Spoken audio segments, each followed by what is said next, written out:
The heat of the teacup in my hand was the first shock, a searing brand of life that jolted me back into a body I thought had long since frozen. The memory was a phantom pain, sharper than any winter wind. The gnawing emptiness in my own belly, the terrifying lightness of my son Leo in my arms, his breathing growing shallower as the snow piled around us. And the final grotesque image seared behind my eyelids. My husband David Chin and his sister-in-law Clara cozy on the heated Kong, their fingers slick as they counted the last of my family's money. And now I was here, standing in the main hall of my parents' home, the very day David had come to formally propose. The script was sickeningly familiar. "Elena," David said, his voice a practiced melody of earnest sacrifice. He stood before me, the picture of a responsible, burdened man. "You have to understand, I must shoulder 2 households now. My brother is gone. Clara is a widow left alone with her child.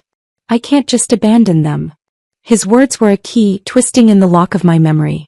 It was believing that exact face, that very plea that had sealed my fate.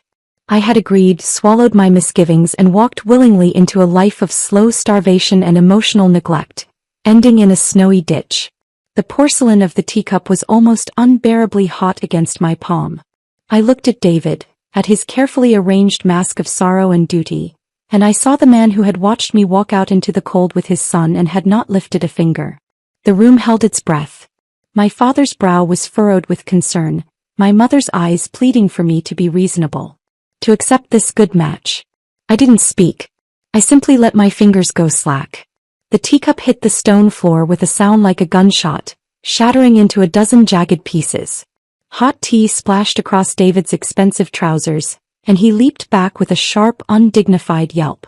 The silence that followed was absolute, then shattered by a collective, horrified gasp. "David Chin," I said, my voice cold and clear, cutting through the murmurs. "Do you take me for a fool?" His mask slipped, revealing a flash of startled fury before he could school his features. "Elena, what is the meaning of this? If you are in love with Clara, just say it," I continued, each word a hammer blow. "Don't use taking on 2 households as a cover for your shame. You want my family's support, my dowry, and the freedom to play the hero while keeping your beloved close. I will not be the fool a second time."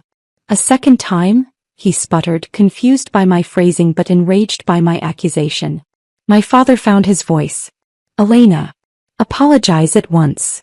But I was done apologizing for existing. I seized the teapot from the table. "Get out," I said to David, my gaze unwavering. "If you don't get out of my house this instant, I will pour this entire pot on your face."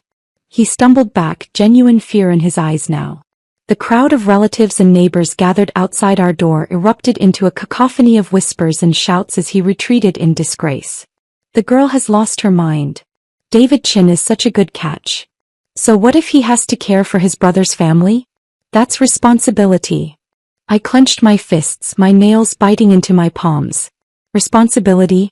Where was this chorus of virtue when Leo and I were starving to death? Where was their concept of responsibility then? The anger was a living thing in my chest, threatening to choke me. I turned away from the staring eyes, my whole body trembling with the aftershock of my rebellion.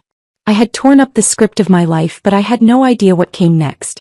The future was a terrifying blank page. Suddenly, a head popped up over the courtyard wall. A familiar, grinning face, topped with unruly dark hair. The boy I had quarreled and fought with since we were children. He pushed himself up and vaulted down into the courtyard with a fluid, easy motion. In his hand he carried a bundle wrapped in oiled paper. He looked at the shattered teacup on the floor, then at my furious, tear-streaked face, and a slow, roguish smile spread across his lips. "So," he said, his voice a low rumble that was somehow both teasing and comforting. "Smash the cup. I take it that was the signal for the rebellion." He tossed the bundle to me. I caught it on instinct. It was warm. "They're just plain buns," he said with a shrug.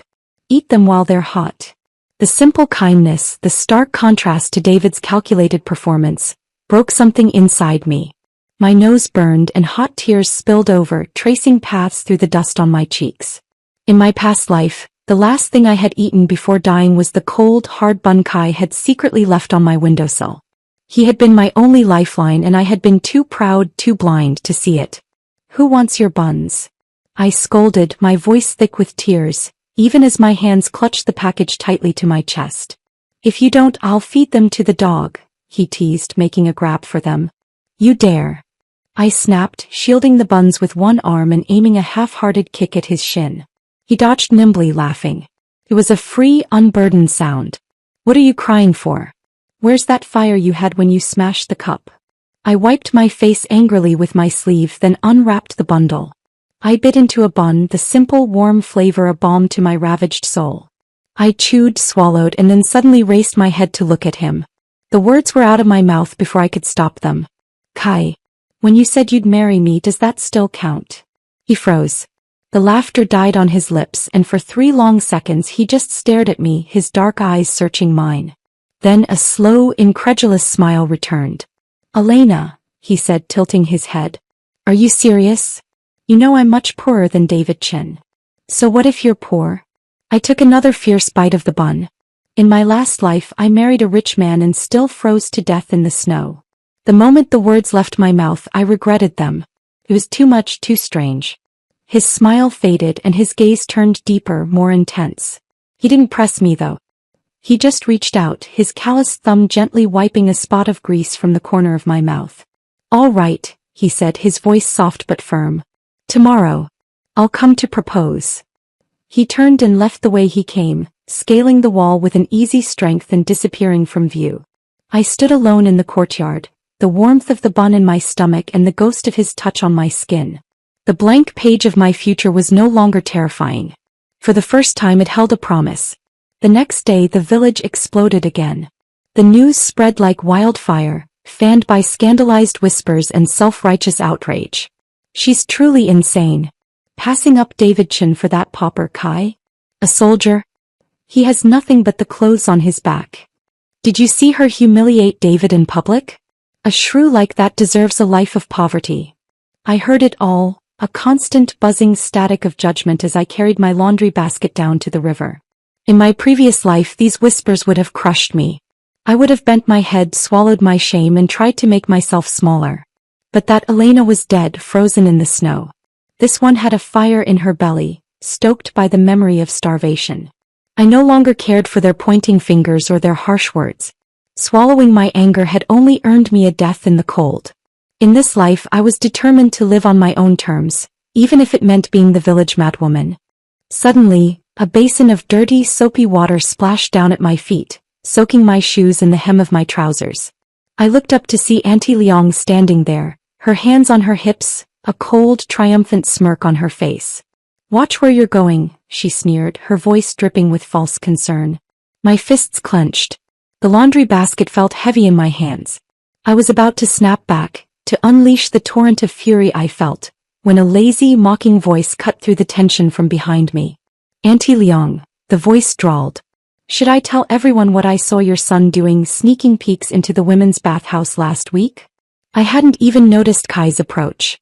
He stood there now, swinging a military canteen in his hand, his expression one of pure, unadulterated insolence. Auntie Liang's face went from smug to ashen in an instant.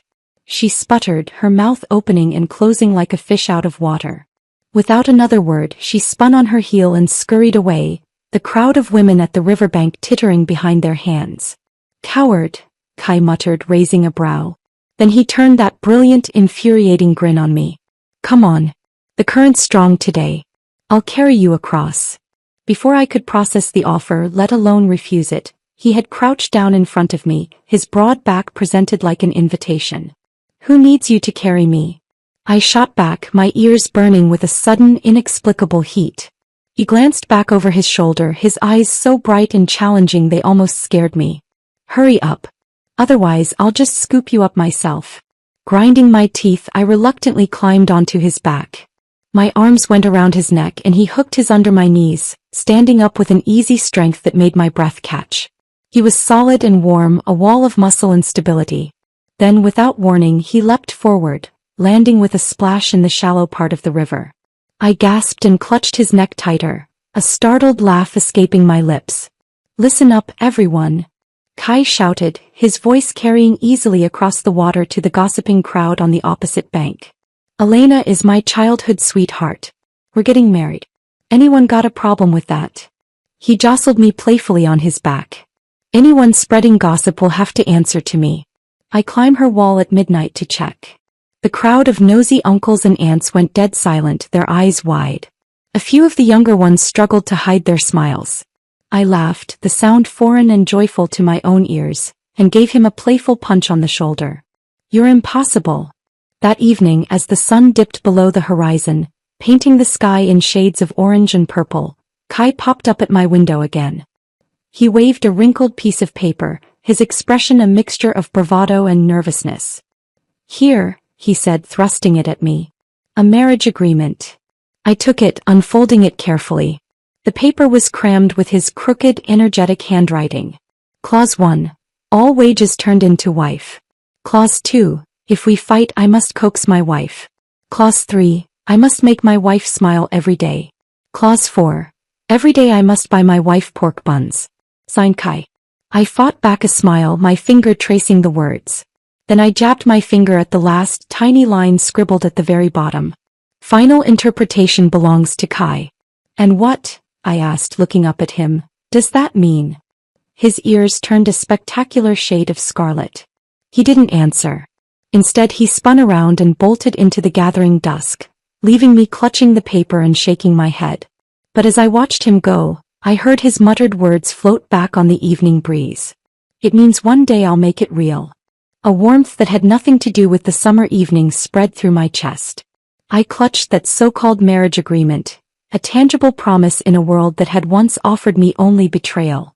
Later, as I walked back from the well, a shadow lunged out from behind the old locust tree at the village entrance and grabbed my wrist. The stink of alcohol clung to him like a shroud. David. His eyes were bloodshot, his face a mask of desperation and rage. Elena, he slurred, his grip tightening like a vice. You came back too, didn't you? My blood ran cold. He knew. This time I swear I'll never fail you again, he pleaded, his voice trembling. Let me make it right. Let go of me, I said, yanking my arm, but he was too strong. I know you came back too, he insisted, his breath hot and foul on my face. Last time was my mistake. This time it will be different. I forced a sneer, masking the terror his words ignited. I don't understand a word you're saying, Mr. Chin. Aren't you supposed to be taking care of Clara? Blocking me in the middle of the night. What do you think you're doing? Sweat broke out on his forehead. Caring for Clara is temporary. Once the family property is divided, I'll be done with her. Then it will be just us. Planning that far ahead before I've even married in? I mocked, my heart hammering against my ribs. You claim taking on 2 households was to honor your brother, but we both know what you really want. His face darkened and he raised his hand as if to strike me. I flinched, bracing for the blow, when the sharp, clear ring of a bicycle bell cut through the night. Kai rolled to a stop, 1 foot on the ground, 2 pounds of fresh pork hanging from his handlebars. In the moonlight, his eyes narrowed to dangerous slits as he took in the scene. So, Mr. Chin, he said, his voice deceptively calm. Dragging my wife out for a midnight tragedy play? I seized the chance to wrench my arm free and darted to Kai's side. He yanked me behind him in one fluid, protective motion. Get lost, Kai growled, the simple words laced with more threat than any shout. Touch her again and I'll make sure your whole family starves without the commune's grain. David staggered back, then suddenly stared at me with a twisted, ugly laugh. You think Kai is some saint? You think he's pure? He has his own secrets. Bang. Kai's fist smashed into the tree trunk right next to David's ear, the impact shaking the branches and sending a shower of leaves down onto his shoulders. Say one more word. Kai leaned down, his shadow engulfing David completely, his voice a low, deadly promise. And I'll send you to see your brother right now. David's face turned ashen with pure terror. He spun and ran, his footsteps clumsy and hurried in the dark. Kai watched him go, his body still coiled with tension. Then, in a movement so fast I barely registered it, he grabbed a long pole leaning against a nearby wall. In just a few strides he caught up to the fleeing David and swung the pole hard across his back. David shrieked, stumbling so badly he nearly toppled into the roadside ditch. Let that teach you to stay away from my woman. Kai roared after him. Harass her again and I'll break your legs. I stood frozen, only then realizing that my entire body was trembling. The confrontation, David's cryptic words, the violence. It had all happened so fast. Elena. Kai dropped the pole. It clattered on the stones. He took a few quick steps and stopped right in front of me.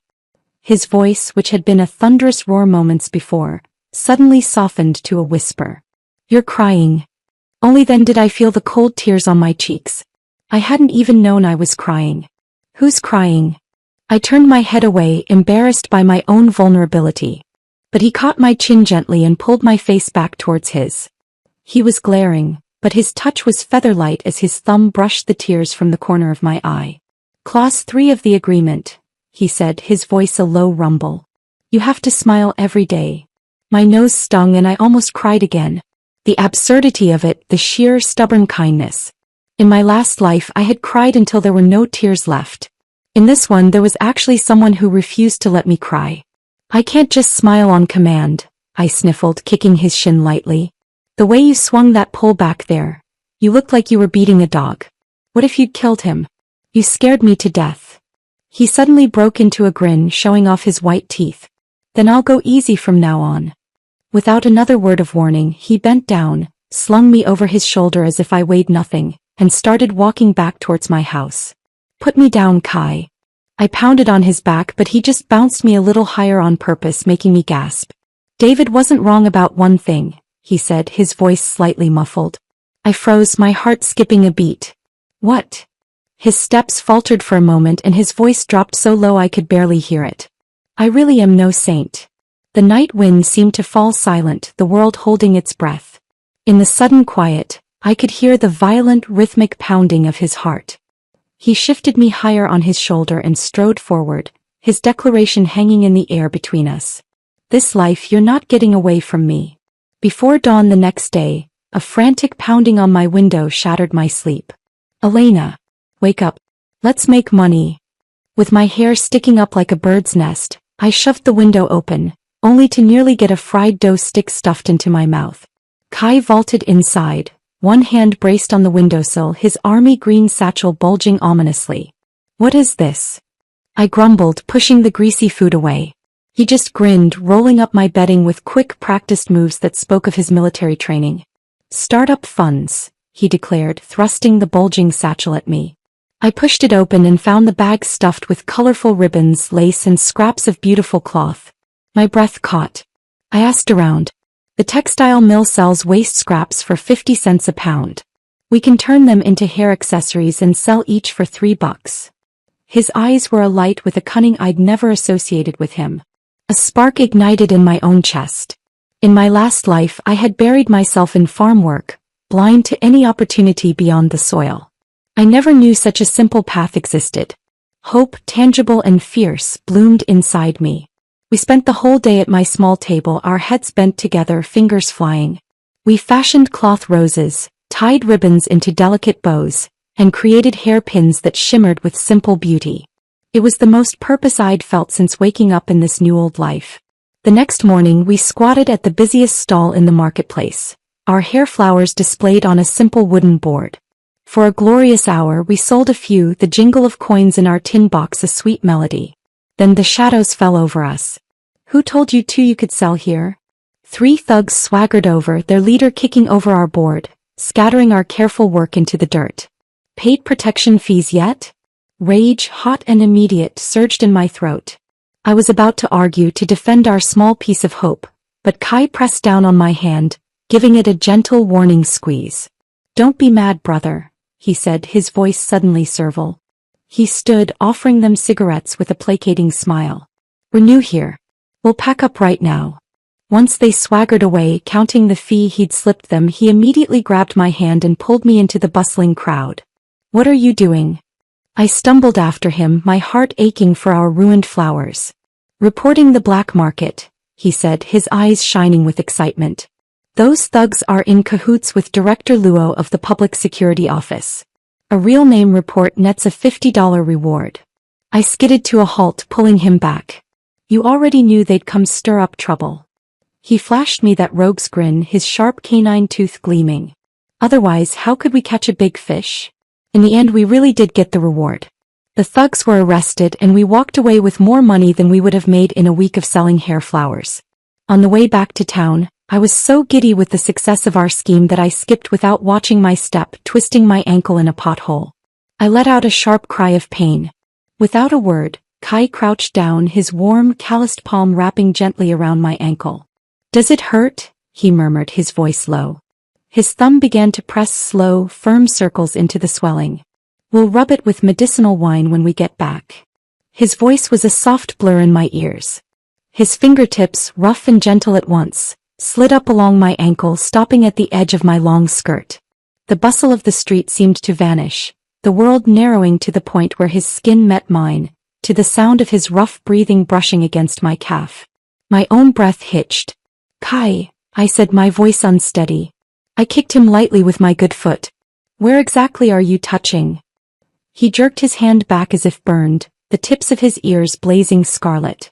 "Your ankle's swollen. You need good circulation," he mumbled, refusing to meet my eyes. The very next day, emboldened by our success, we set up a new stall with a fresh batch of accessories. But this time it was officials from the Commerce Bureau who arrived, their faces stern. "Where's your business license?" One of them, wearing a shiny badge, kicked over our crate of goods. Kai yanked me behind him, his posture shifting from merchant to soldier in an instant. "Comrade, we are just..." The man cut him off, shaking out a piece of paper. "We have a real name report here accusing you of illegal business." At the bottom, the signature stood out clearly, a jagged scrawl I would recognize anywhere. "Davidson." My blood ran cold. Kai suddenly leaned down to my ear. "Don't worry," he whispered, his breath warm against my skin.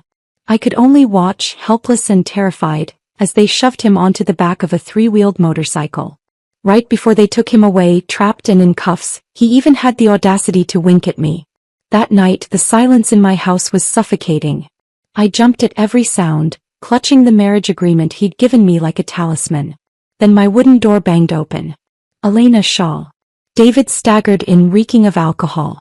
"Kai's not coming back tonight," he slurred, his eyes glinting with triumph in the lamplight. "Let's see who can protect you now." Frightened, I bolted upright in bed, grabbed the broom and swung it straight at his head. He caught my wrist easily, his grip bruising, and forced my knees apart with his own. "What? You still want to hit me?" He tore at my nightclothes with one hand, his panting breath foul in my face. "Stop pretending you're so pure. You think being reborn changes anything? Tonight I'll make it official. Once you're carrying my child, let's see where you think you can run." I fought, I screamed, but he was too strong. The horrors of my past life were crashing into my present, the walls closing in. This was it. Despite everything, I had failed. Bang! A shadow flew in through the open window, a blur of motion that resolved into Kai. He kicked David hard, sending him crashing into the wall with a sickening thud.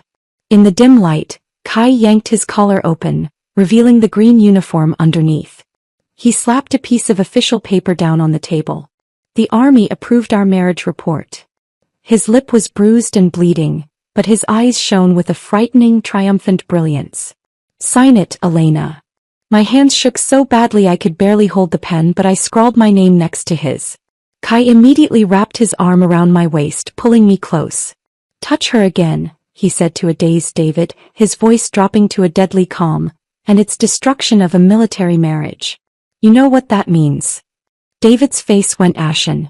He lunged at me, snarling. "You think this changes anything?" I rose on my toes, steadying myself against Ryan. His whole body stiffened for a second before his hand clamped the back of my head, pulling me into a deep, claiming kiss. It was not gentle. It was desperate, possessive, and filled with 2 lifetimes of pent-up longing. David roared and shoved Ryan aside. I held up the marriage report, my voice steady now, laced with a victory I could finally taste. "See this?" I laughed at him, the sound wild and free. "This is what making it official really looks like." David suddenly burst into hysterical laughter. "Elena Shaw, you think this means you can start over? I'll tell you. We both came back. That means it's fate." "You're talking nonsense." I cut him off coldly, my heart hammering. "Rebirth." Kai's expression darkened, dangerous as a gathering storm. I clutched his hand tight. Michael kept ranting, his eyes wild. "I know you'll get pregnant at this time." "I know." Prick. Kai's fist smashed into his face. Blood spurted from David's nose. Rebirth. Kai hauled him up by the collar. Then do you remember how many vile things you did last time? David's pupils shrank in terror. Kai punched him again. Seems like you haven't improved at all in this life either. He rammed his elbow into David's chest, folding him like a shrimp, then dragged him to the door and kicked him out into the night. He spun back, his chest heaving, and pulled me into his arms. His heartbeat pounded like a frantic drum against my ear, a rhythm of fear, rage, and relief. I chuckled softly against his chest, the adrenaline making me lightheaded. So mad, huh? He said he'd hurt you. Ryan's voice was raw, still shaking with a violence he'd barely contained. Even if I had to live again 100 times, I'd kill him every time. He held me until my trembling stopped, until the only sound was our synchronized breathing in the quiet room. We were married, and the war for our future had just begun. The gossip the next day was a torrent, but it washed over me. I was too busy stirring a giant pot, the air thick with the scent of garlic, ginger, and a dozen secret spices. I was reworking my family's ancestral chili sauce recipe. It was something I could control, something that was purely mine. Kai slipped a milk candy into my hand as I scowled at the whispering women at the well. Don't get mad, he said with a lazy smile. The real show is still ahead. Sure enough, that afternoon the loudspeaker at the village entrance crackled to life. The party secretary's voice boomed across the fields. Attention all members. Evidence has been found proving David Chin embezzled the production team's grain. After investigation, last fall's shortage of 500 pounds of wheat. I jerked my head toward Kai. He was squatting by the wall, cracking melon seeds, and he winked at me. The crowd exploded. David Chin. Last year my mother's body swelled from hunger, and it was you who stole the grain, someone shouted. All my family got were rotten sweet potatoes. Beat him. I rushed along with the furious tide of villagers to David's courtyard. We found him cornered against a wall, his face already bleeding from a well-aimed stone. Just as the mob's anger was about to consume him, Clara, his sister-in-law, stumbled out from the house. Her hair was in disarray, her clothes torn. She grabbed his collar and screamed, her voice cracking with a pain that felt terrifyingly real. You're no man at all. The crowd fell silent, stunned. Tears streamed down her face. She held out her arms, showing dark, ugly bruises. You talk about taking care of 2 households. You can't even perform in bed. You're useless. A worm. David's face drained of all color. He raised his hand to strike her, but Kai darted forward, seizing his wrist in a grip of iron. You hit a woman and call yourself a man? Kai's voice was loud and clear, a judgment for all to hear. David's eyes, wild and desperate, locked onto Kai. You set me up. You schemed against me. Kai stepped forward, pulling a stack of yellowed account papers from his pocket. David Chin, these embezzlement records are in your own handwriting. He let the sheets scatter across the ground. The rustling paper was the only sound before the storm broke. The villagers' eyes turned blood red. A clod of dirt was hurled, then rotten vegetables, then reeking eggs. All of it pelted David, covering him in the filth of his own deeds. Kai pulled me away from the enraged mob, his warm palm covering my ears, shielding me from the worst of the curses. Don't listen. Don't look, he whispered, his voice a sanctuary. In this life we only pay attention to good things. 3 days later, I hung a wooden sign reading Elena's Spicy Pepper Shop on the front of my old house. At dawn, Kai insisted on pedaling his tricycle to the county to buy supplies in a biting cold wind. You'll freeze to death, I scolded, trying to pull him back toward the warmth of the house. But as my hand touched his forehead, I recoiled. You're burning up. He was groggy, his skin slick with feverish sweat. He caught my wrist, his grip weak but urgent. Elena, he mumbled, his eyes glazed. Don't be afraid of the cold. I found you this time. A tremor, violent and profound, shot through me. In my past life, right before my child and I froze to death, I had sobbed those exact words into the unfeeling snow. So cold. My hands shook as I pried open his tightly clenched fist. Kai, I whispered, my voice trembling. Did you come back too? His face was burning hot, but suddenly his eyes opened. The ever-present teasing smile was gone, replaced by a raw, unguarded gaze that was wet with unshed tears. as if it had crossed through 2 lifetimes of blizzards just to find me. That bun on your windowsill. His voice was hoarse, cracked with emotion. I should have come back sooner. My tears spilled instantly, hot and freeing. You bastard. I cupped his blazing face in my hands. Why didn't you say you'd been reborn earlier? Did you enjoy watching me struggle with David? He suddenly dragged me down onto the bed with him, his feverish body enveloping mine, his breath scalding against my ear. I was afraid, he confessed, his voice a raw whisper. I was afraid if you knew I remembered all those miserable things, you'd refuse to marry me. I was afraid you still liked David. More than that, I was afraid you hated me for not protecting you last time. The last of my walls crumbled to dust. Now you know, I thought. I bit his neck, not hard but enough to make a point. Add one more clause to that agreement, I whispered. In this life, if you dare push me toward an early death, try it. He chuckled low through his fever, his arms squeezing me until it hurt. Yes, ma'am. After he recovered, neither of us brought up rebirth again.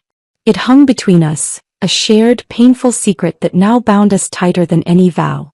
I kept reworking the chili sauce, and finally one day I simmered a pot so fragrant, so perfectly balanced between fire and flavor, that Kai jumped with joy. I held up a ladle of the glistening, blood-red sauce. This flavor, I declared, will sell all the way to the provincial capital. Kai, sweating buckets from the spice, still grinned, his eyes watering. It's perfect. Tomorrow I'm going to the credit union for a loan. We'll turn the backyard into a workshop. On the day we started our expansion, David stirred up trouble again. Relying on his father's position as village head, he forced the purchase price of peppers down to 3 cents a pound. The villagers, bitter but cowed, avoided my eyes as I passed. Elena, Uncle Wong finally edged over, looking ashamed. I'll sell you my peppers if you pay 5 cents. Before I could answer, Kai slapped down the cash on the spot. Deal. The crowd buzzed. Before dawn the next day, our courtyard door thudded under heavy knocks. Auntie Jang squeezed in with 2 burlap sacks. Buy mine first. That stingy bastard only offered 3 cents. Then came Uncle Xiao, then Auntie Lu, then the rest of the village. Soon, a line of handcarts piled with bright red peppers stretched all the way to the village entrance. David stood outside the production team office, his face black as the bottom of a pot. You're undermining the village's unified purchasing policy, he shouted. Uncle Wong spat straight at his feet. It's my choice who I sell to. What law am I breaking? Soon my courtyard was a mountain of crimson. Kai squatted under the eaves, tallying accounts, when he suddenly pulled over my hand, stained red from sorting chilies. Does it hurt? He asked softly. Only then did I notice the skin had split open from the constant work. I sucked in a sharp breath. A little. He lowered his head, wrapped my fingertip carefully with his clean handkerchief and muttered, then this batch of chili sauce should be called Bleeding Heart. A few days later, after we collected the last cartload from a neighboring village, we took a shortcut home through the back mountain. A woman's scream, sharp and terrified, ripped through the quiet air. It was Clara. Kai yanked me behind him into the tall grass. We saw her, cornered against a rocky outcrop by a burly man with a scarred face. He was yanking at her arm. You've already given me a son, the man growled. What are you still pretending to be virtuous for? Get off your high horse. Clara suddenly whipped a pair of scissors from within her clothes. Touch my son and see what happens. A flash of steel. The man clutched his stomach, a look of shock on his face as he collapsed to his knees. Kai and I rushed out, but at the same moment, David burst from behind the trees. Instead of helping her, he kicked Clara to the ground. Whore, he screamed. I married 2 households just to keep the Chin bloodline, and you dared betray me. Blood streamed down Clara's face as she shielded her cowering child. And you call yourself a man? She spat, her voice trembling with a hatred that mirrored my own. Your brother is gone, yet you do such shameful things to me. You're the monster. David's face contorted with pure rage. He snatched the scissors from her hand and without a moment's hesitation, drove them straight into her chest. The child's scream of terror was a sound that would haunt me forever. He struck again, wild and merciless. Then he lifted his head. His crazed eyes landed on us. It's all your fault, he hissed, the bloody scissors glinting in his hand. If it weren't for you, I wouldn't have lost everything. Run. Kai shoved me behind him. David charged, the scissors aimed at Kai's heart. Kai dodged sideways, seized an axe from a nearby firewood stack and swung it up. David chin. Kai's voice was a thunderclap. You dare turn your violence on a woman? The axe crashed down not on David but onto the hand holding the scissors, the steel blade splitting it open with a sickening crunch. David dropped to his knees, howling in agony but still spitting curses. It's all because of you. Clutching Kai's shirt, I glared at the wretched man on the ground. The one who ruined everything, I said, my voice cold and clear, has always been you. David burst into crazed laughter, pointing at Clara's lifeless body. See? This is what happens to anyone who goes against me. His eyes, glazed with madness, fixed on Kai. You came back too, didn't you? You picked up the broken shoes I didn't want in 2 lifetimes. You think being reborn makes you a hero. Kai's axe whistled past his ear, embedding itself deep in the tree trunk behind him with a solid thunk. Say one more word, Kai's voice was deathly quiet, and I'll make sure you die worse than you did last time. The sound of rushing footsteps echoed in the distance. Villagers coming to investigate the screams. David glared at us one last time, a promise of unfinished hatred in his eyes, before clutching his ruined hand and bolting into the dense cornfields. It's over, Kai whispered, turning and clutching me tightly. His whole body was shaking. This time I protected you. My fingers trembled as I gripped his collar. Are you insane? I choked out. If that blade had been an inch closer. It wouldn't have, he said, cupping my face. His cheek was scratched, but his gaze was steady, certain. I calculated the angle. I raised my hand to swat him, but he caught my wrist. Elena.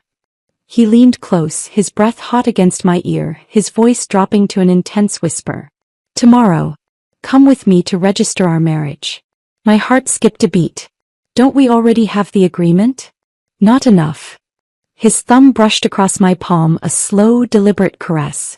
I want you rightfully, openly as my wife. Before dawn the next day, Kai dragged me to squat on the steps outside the Civil Affairs Bureau, the morning dew still clinging to the grass. He was uncharacteristically fidgety, checking and rechecking the documents in his pocket. When the doors finally opened, we were the first ones inside. The clerk, a middle-aged woman with kind eyes, took our papers with a cheerful smile. Congratulations, she said, her stamp hovering over the marriage certificate. Young people are always so eager. The thump of the red stamp was the most definitive sound I had ever heard. It was a period at the end of one sentence and the bold, opening line of another. As soon as the ink was dry, Kai's eyes reddened. He pulled me into his arms, burying his face in my hair. Elena. His voice was muffled, thick with emotion. The dream's real now. He held me so tightly I could barely breathe. What I owed you last life, I'll repay with interest this time. I pinched the soft flesh at his waist, making him yelp. Who asked you to repay anything? This life is for us, not for debts. He laughed, a watery, joyful sound, and then right there in the middle of the bureau he swept me up and spun me in a circle. The clerk chuckled and even the other couples waiting smiled. Hey, what are you doing? I shrieked, laughing despite myself. The morning light streamed through the windows, brushing his eyebrows, making him look fresh and youthful. All the shadows of our past lives momentarily banished. Back home he plopped me onto the back seat of his bicycle. Come on, wife, he called out, his voice full of unchecked joy. Time to make chili sauce. The wheels rolled toward the rising sun and I wrapped my arms around his waist, pressing my face to his strong back. The wind whipped past us, carrying away the last remnants of fear. We were married. It was real. That evening I crouched at the stove in our new home, stirring the giant pot of chili sauce as it simmered, the rich, spicy fragrance filling the air. Kai had a cigarette dangling from his lips as he headed out to the small office we'd set up to file paperwork. Before leaving he turned back and grinned. Wait for me, wife. I laughed and cursed at him, then bent my head over the bubbling crimson pot, stirring with a long wooden ladle. The rhythm was meditative, a promise of a stable, prosperous future. The past was finally behind us. Suddenly there was a sharp crack from the back window. Before I could even turn around, a damp, chemical-smelling cloth was smothered over my nose and mouth. A strong arm locked around my waist. I struggled, clawing at the fabric, but a wave of dizziness overwhelmed me and the world swam into blackness. When my eyes fluttered open, my head was throbbing. I was on the floor of our inner room, my vision blurry. A twisted face loomed over me. David, if I can't have you, no one will. His eyes burned with a crazed, absolute hatred. He dragged me across the floor, my head slamming against the brick, sending stars across my vision. His distorted face came closer. He tore open my collar with one hand, panting as he forced himself down. You were mine last time. Kai is nothing. A poor soldier, that's all. I kicked up hard, aiming for his crotch, but he caught my leg and slapped me so hard my vision went white. He yanked at my waistband, his fingers bruising. This was it. The nightmare was repeating.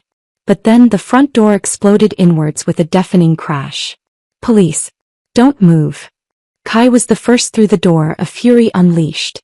He kicked David straight off me, sending him flying across the room. In an instant, Kai had stripped off his jacket and wrapped it around me, his hands trembling so badly he couldn't fasten the buttons. It's okay. It's okay, he muttered over and over, clutching me so tight I thought my ribs might crack. I'm here. I'm here. David was pinned to the ground by other officers, but he was still howling, spitting venom. Kai, you'll die miserably. You hear me? Shut your mouth. Kai roared, wheeling around. He broke free from the officer holding him back and slammed his fist into David's face. The sound was sickening. That punch is for Elena. It took 2 men to drag him back. By then David's face was a bloody, unrecognizable mess. Kai crouched in front of me, his chest heaving. He so carefully wiped the tears and blood from my cheeks. His own knuckles were split open, dripping onto the floor. Wife. His voice was raw, almost broken. I was late. I shook my head, my own hands trembling as I reached out and clutched his bloodied fist. You came, I whispered. That's all that matters. The day David was formally taken away, the whole village was in an uproar. The truth about Clara's murder and his embezzlement had sealed his fate. That beast, murdering his own sister-in-law and child, serves him right. I stood at the edge of the crowd, Kai's arm a solid presence around my shoulders, as David was led away in cuffs. He suddenly lifted his head, his cloudy eyes boring into me from across the square. Elena. His voice rasped like a broken gong. If only I'd met you first. There's no if, I cut him off, my voice soft but carrying a finality that silenced the murmurs around us. No matter how many times life restarts, I will never choose you. For a moment I saw his face clearly, all the bitterness, the regret, the twisted love that had curdled into obsession. Maybe I really had owed him something in another life. A debt of pain. But now, watching him being led away to his end, I knew. The debt was paid. David thrashed wildly, the shackles clanging. Lies. It was always you. It was. Kai turned my face away, his thumb gently brushing away fresh tears I hadn't even realized were falling. Don't look, he murmured. Let's go home. I leaned my head against his shoulder, utterly drained. The chili sauce, I mumbled. It needs stirring. He kissed my forehead. I'll stir it. You rest. And so we went home. To our sauce, our life, our future. The blizzard of my past life had finally, completely ceased. Half a year after our chili factory officially opened, its sign a proud beacon on the edge of the village, Kai suddenly became secretive. I found him at the small desk in our home, bent over an old almanac, a mysterious smile playing on his lips. He circled a date with a red pen. This day, he announced, pulling me onto his lap. It has a red star for family blessings. Let's have our wedding then. I laughed. We're already married, you fool. We have the certificate. Not properly, he insisted, his eyes serious. Not with a celebration with the whole village with you in a red dress. I want to give you that memory. A happy one.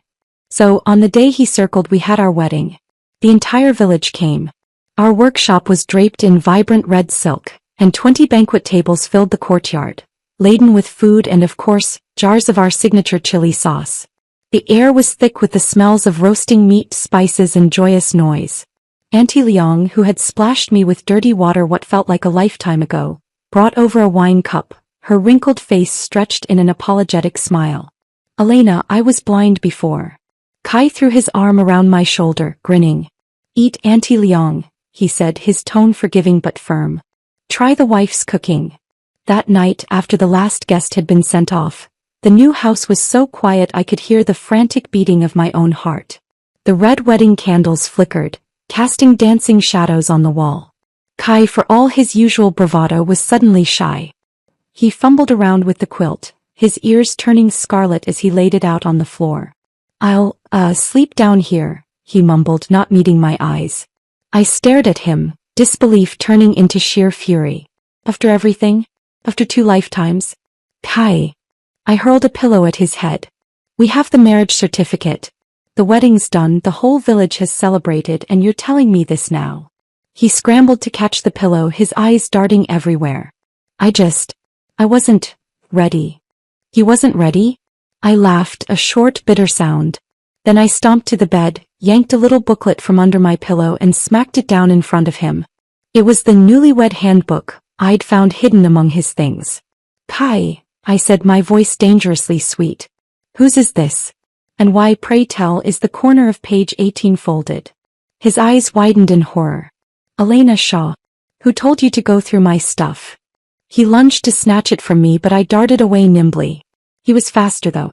He caught me around the waist and pressed me down onto the soft quilt of the marriage bed, his body covering mine.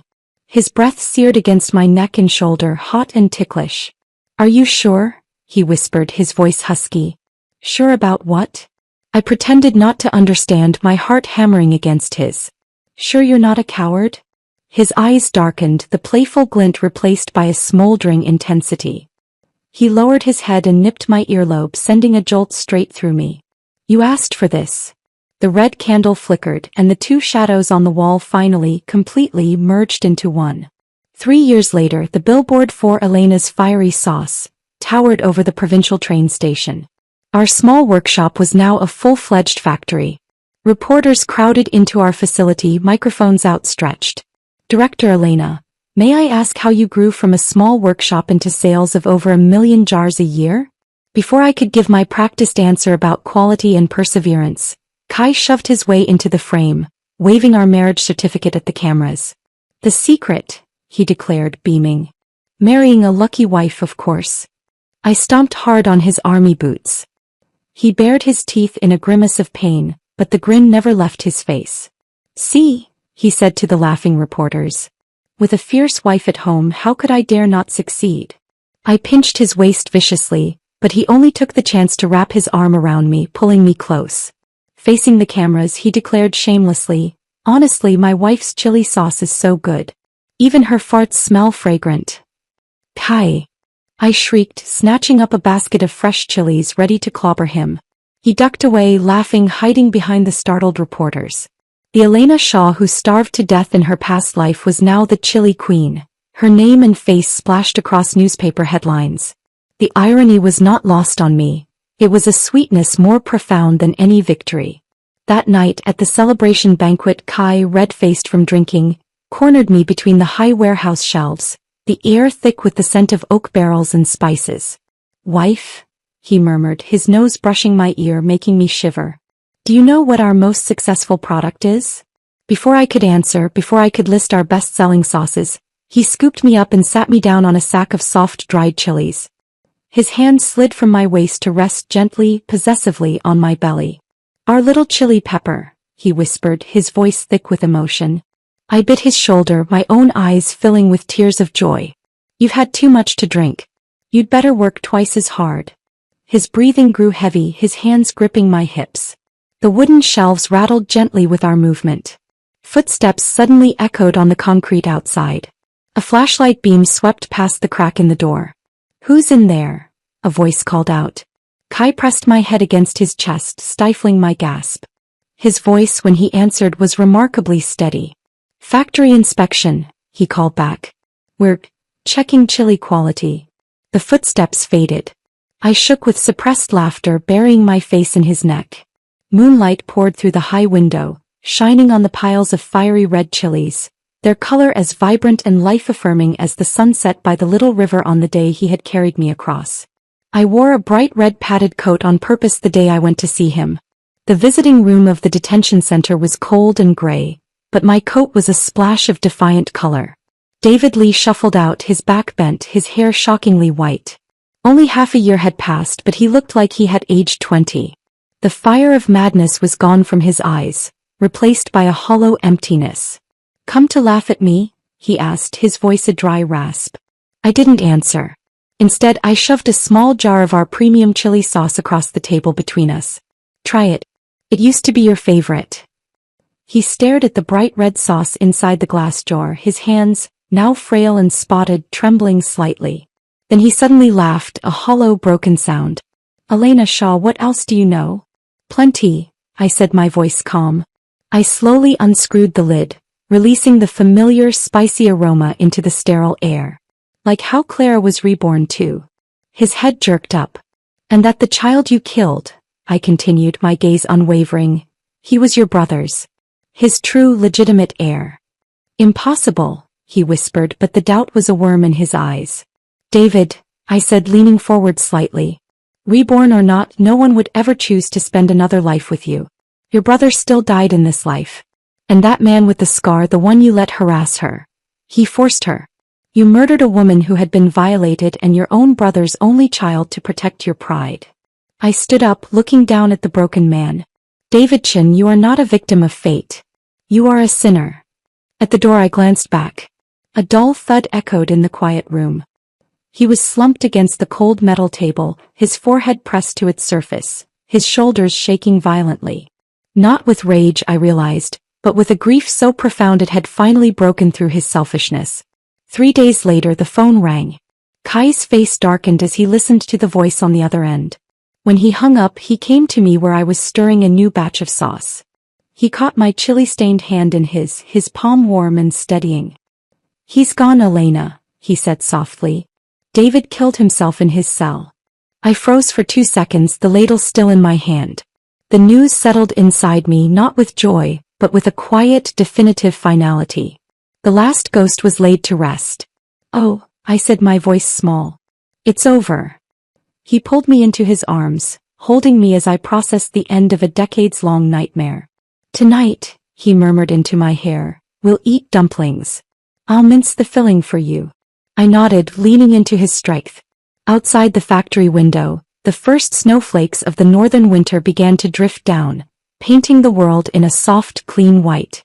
The lights of our chili factory glowed warmly, a bastion against the cold. At last, the blizzard of my past life had completely ceased. The debt was paid in full.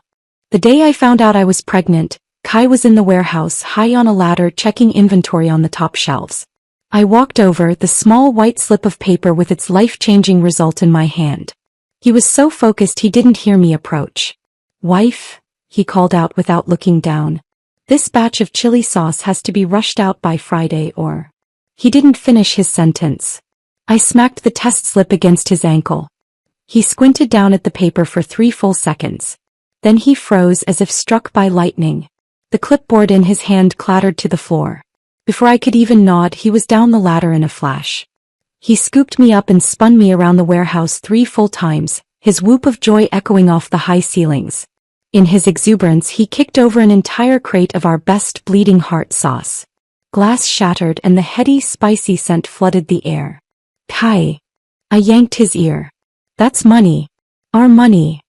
"Who cares?" He laughed, the sound wild and free, tears of joy in the corners of his eyes. "I'm going to be a dad. I'm going to be a dad." By the next day, the whole village knew Kai had lost his mind. He went door to door, handing out a dozen bottles of our special reserve chili sauce to anyone who would take them, announcing to everyone he met, "My wife's pregnant. Take good care of her." Auntie Wong accepted a bottle and smirked. "Those who know realize it's Elena who's pregnant. Those who don't would think you're the one about to give birth."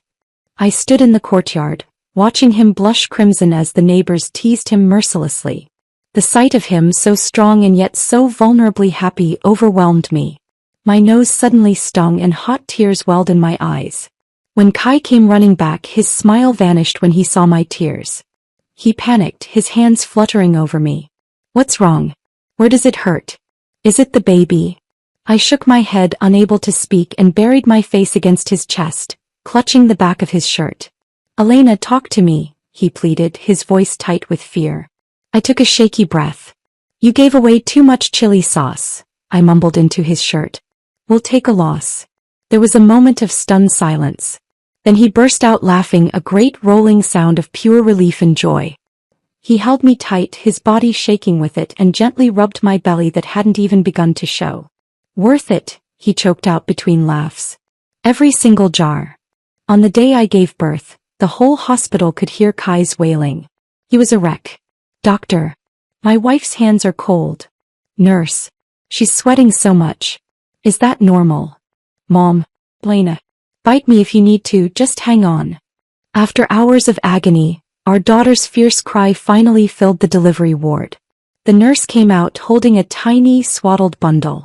6 pounds 8 ounces. Mother and daughter are safe.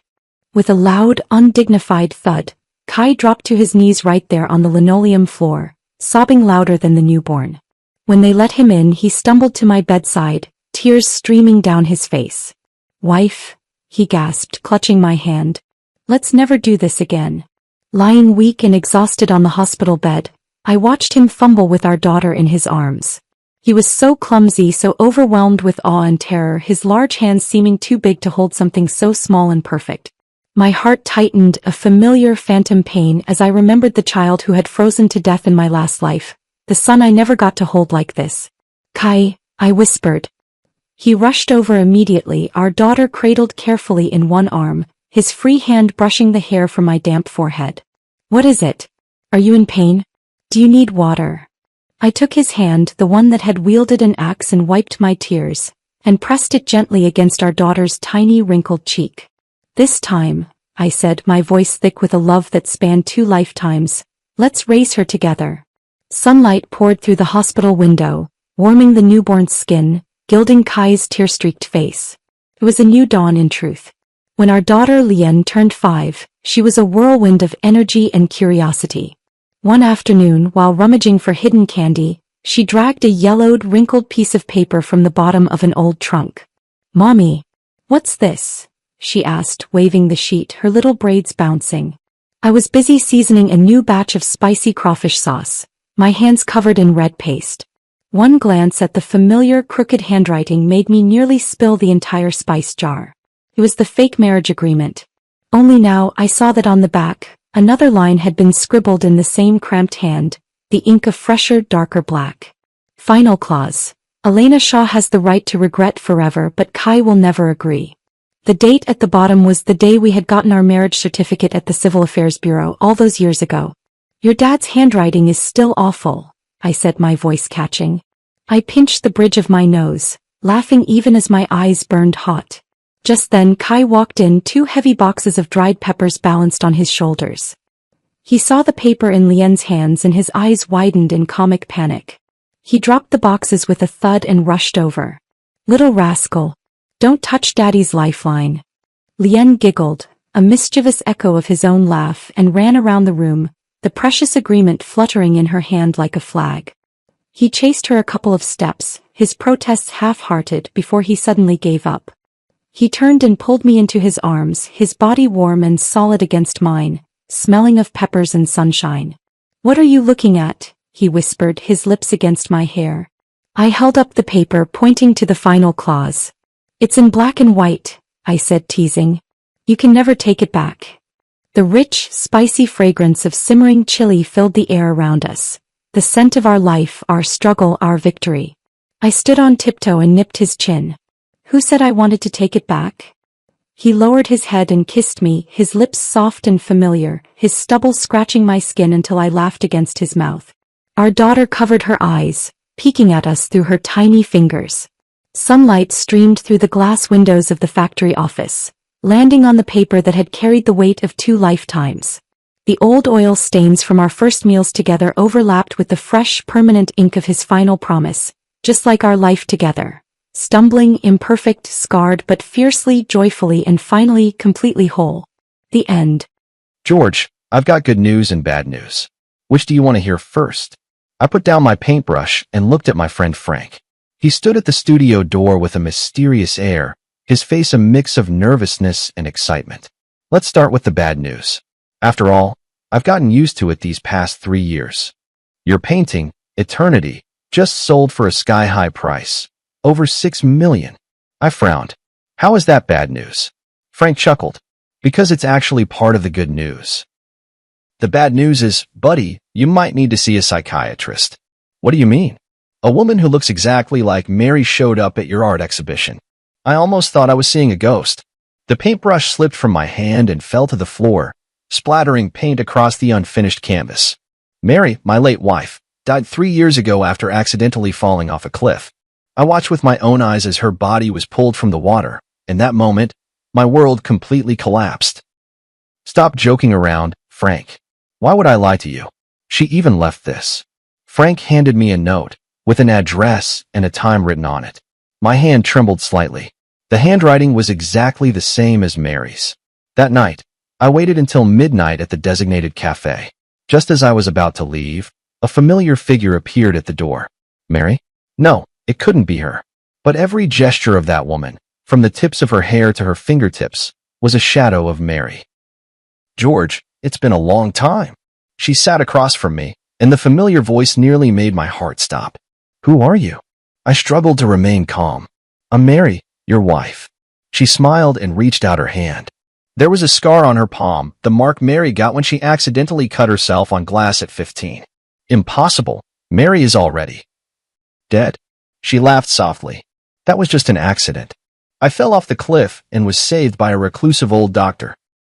I lost my memory from the injuries and only recently remembered everything.